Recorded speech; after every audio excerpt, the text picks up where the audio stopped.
السلام علیکم دوستوں، شیخ نوید حاضر خدمت ہے۔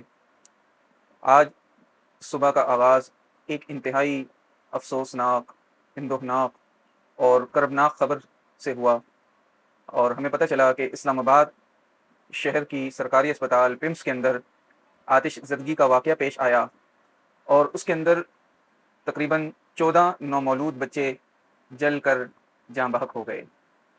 اللہ، یہ ایسی خبر ہے کہ جو کلیجوں کو پھاڑ دینے والی ہے۔ جس بندے نے بھی یہ خبر سنی اس کے دل کے اندر ٹیس اٹھی اور وہ پریشان ہوا۔ آخر ہمیں سمجھ نہیں آتا کہ اسلام آباد جیسے دارالحکومت کے اندر، انٹرنیشنل شہر کے اندر، جہاں پوری دنیا کی نظریں جمی ہوتی ہیں، اور ایک نامور معروف اسپتال کے اندر ایمرجنسی ایگزٹ بھی نہیں تھا، اور بچوں کو بچانے کے لیے کوئی انتظام بھی نہیں تھا۔ جو اس واقعے کی تصاویر اور فوٹیجز سامنے آ رہی ہیں وہ اور زیادہ دردناک ہیں کہ باقاعدہ راہداری کے اندر دیواروں میں سوراخ کر کے اور لکڑی کی سیڑھیاں لگا کر نومولود بچوں کی لاشیں نکالی جا رہی ہیں۔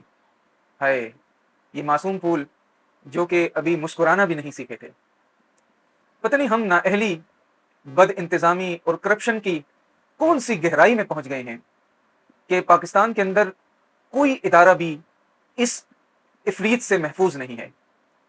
ہر طرف کرپشن، فراڈ اور نااہلی کا ایسا بازار گرم ہے کہ پوری دنیا کے اندر اس کی مثال نہیں ملتی۔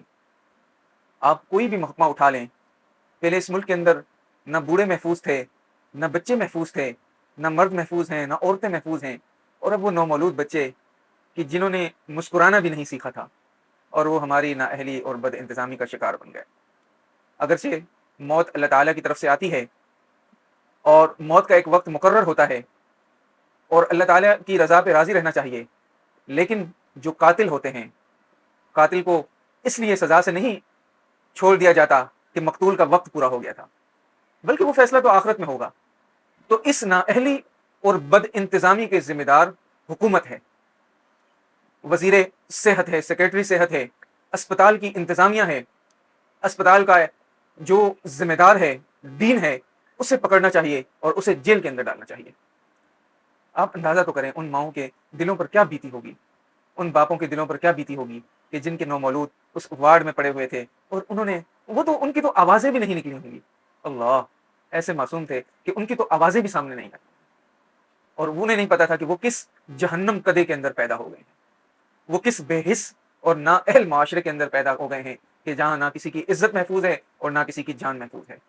خدارا، اس ظلم کو حکومت کو بند کرنا چاہیے، ایکشن لینا چاہیے، لیکن یہ ایکشن نہیں لیں گے۔ غیرت ان کو چھو کر نہیں گزری ہے۔